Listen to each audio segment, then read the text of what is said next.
0814 056 24029.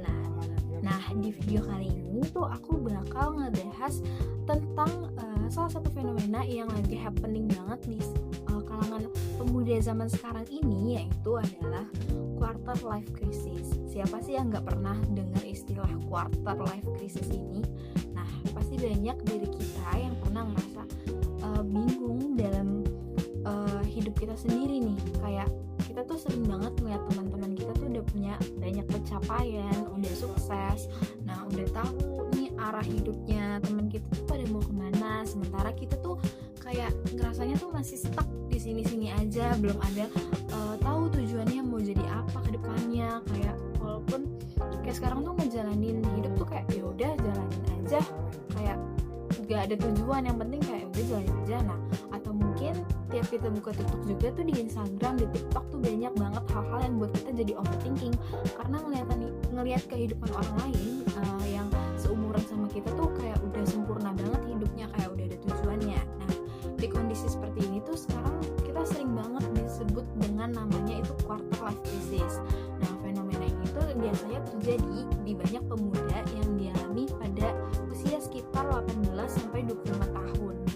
Karena ini juga aku memilih topik ini untuk dianalisis menggunakan teori dari sosiologi kepemudaan, yang dimana biasanya quarter life crisis ini tuh ditandai sebagai kondisi ketika seseorang merasa cemas, merasa bingung, merasa takut gagal, dan juga ngerasa dirinya overthinking setiap malam terhadap masa depannya sendiri. Nah, biasanya hal ini tuh mulai dirasakan saat seseorang memasuki fase dewasa dan juga mulai menghadapi banyak tuntutan hidup yang dialami, misalnya kayak soal kuliah, pekerjaan, ekonomi, hubungan antara sesama teman, sampai ekspektasi dari keluarga maupun lingkungan di sekitarnya. Nah, menurut aku nih, fenomena ini tuh relate banget sama kehidupan anak muda zaman sekarang, apalagi Gen Z, yang dimana soalnya tuh zaman sekarang ini tuh semuanya tuh serba cepat, serba mudah, serba penuh tuntutan. Nah, banyak dari pemuda-pemuda zaman sekarang ini tuh merasa kayaknya gue harus cepet sukses deh, gue tuh harus lebih produktif lagi deh, gue harus punya pencapaian yang emang udah seharusnya dicapai di umur segini, padahal itu tuh enggak. Salah satu faktor terbesar yang mempengaruhi quarter life crisis ini itu adalah sosial media atau media sosial, yang dimana sekarang tuh setiap hari kita tuh rasanya sering banget melihat kehidupan orang lain kan ya, melalui kayak aplikasi TikTok, aplikasi Instagram, atau aplikasi media sosial lainnya, yang dimana mereka tuh banyak upload pencapaian mereka upload tentang flexing gaya hidup mereka, ada juga yang sering upload lagi healing, lagi liburan. Nah, bahkan ada yang terlihat hidupnya tuh sempurna banget dari konten-konten yang mereka upload. Nah, tanpa kita sadari sebenarnya kita juga lagi mulai membandingkan diri kita sendiri dengan orang lain, yang dimana akhirnya tuh kita muncul pikiran seperti kayak, kok dia hidupnya sempurna banget ya, kok dia hidupnya mewah banget, kenapa hidupku gak semenarik kayak orang lain gitu. Nah, padahal sebenarnya media sosial itu gak selalu menunjukkan keaslian kehidupan dia kayak gitu. Nah, banyak juga orang yang hanya memperlihatkan sisi terbaik dari hidupnya aja. Tapi karena terlalu sering kita melihat hal-hal seperti itu, akhirnya banyak pemuda jadi gampang insecure atau gampang ngerasa overthinking terhadap hidupnya dia sendiri. Padahal itu bukan. Jadi fenomena quarter life crisis ini itu juga bisa kita analisis menggunakan teorinya dari Emil Durkheim, yaitu teori anomie, di mana dalam teori ini tuh dijelaskan bahwa seseorang bisa menjadi bingung dan juga merasa kehilangan arah ketika masyarakat itu mengalami perubahan sosial yang sangat cepat.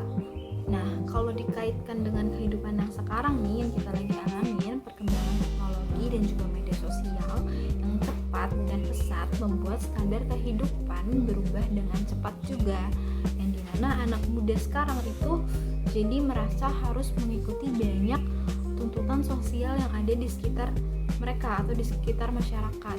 Banyak juga yang mereka tuh merasa harus sukses cepat, harus produktif terus-terusan, dan juga harus memiliki pencapaian yang sebenarnya sebelum umur mereka tuh cukup gitu. Nah, yang dimana akibatnya tuh banyak pemuda di zaman sekarang ini yang merasa tertekan karena takut tertinggal atau takut gak dianggap sama sekitarnya atau takut dicap gagal. Nah, menurut teori anomi ini juga kondisi tersebut itu menggambarkan bahwa seseorang itu merasa kehilangan arah di hidupnya itu dan juga merasa bingung untuk menentukan tujuan hidupnya sendiri sebenarnya. Itu dari perspektif teorinya anominya. Selain teori anomi tadi, fenomena itu juga bisa dianalisis menggunakan teori interaksi simbolik, di mana di dalam teori ini tuh dijelaskan bahwa manusia itu memberi makna tertentu terhadap simbol-simbol yang memang ada di kehidupan masyarakat.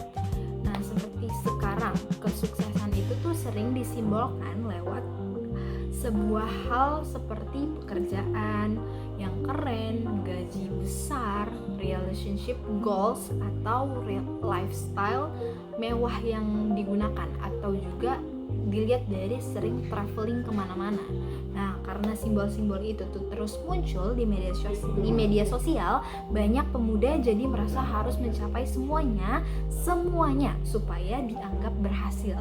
Yang dimana akhirnya banyak orang tuh terlalu fokus untuk mencari validasi sosial dari lingkungan sekitarnya. Jadinya mereka merasa hidupnya itu kurang berarti kalau belum mencapai standar sukses yang memang ada di masyarakat. Nah, quarter life crisis ini tuh tentu juga memiliki dampak yang memang cukup besar terhadap kehidupan para pemuda. Nah, dampak negatifnya antara lain itu muncul rasanya stres, cemas, overthinking tiap malam, kehilangan rasa percaya dirinya, bahkan paling parah itu dapat menyebabkan gangguan kesehatan mental. Nah, banyak juga dari anak muda yang jadinya akhirnya terlalu keras terhadap dirinya sendiri karena ia merasa hidupnya tuh tertinggal dibandingkan dengan orang lain yang ada di sekitarnya. Nah, selain itu juga terlalu sering membandingkan dirinya dengan orang lain itu juga membuat seseorang itu sulit gitu menikmati proses hidupnya sendiri. Bahkan banyak pemuda yang sekarang tuh jadi merasa tidak cukup dan selalu merasa dirinya tuh kurang, padahal ya itu udah cukup. Nah, namun di sisi lain quarter life crisis itu juga sebenarnya bisa menjadi sebuah proses pendewasaan. Nah, dari fase ini seseorang bisa mulai mengenal dirinya sendiri, memahami tujuan hidupnya, dan juga belajar menghadapi tekanan hidup yang akhirnya menjadi hidupnya lebih matang gitu ke depannya. Menurut aku, salah satu alasan kenapa quarter life crisis ini tuh banyak dialami pemuda zaman sekarang itu tuh adalah karena media sosial yang membuat kita tuh terlalu sering untuk melihat pencapaian orang lain.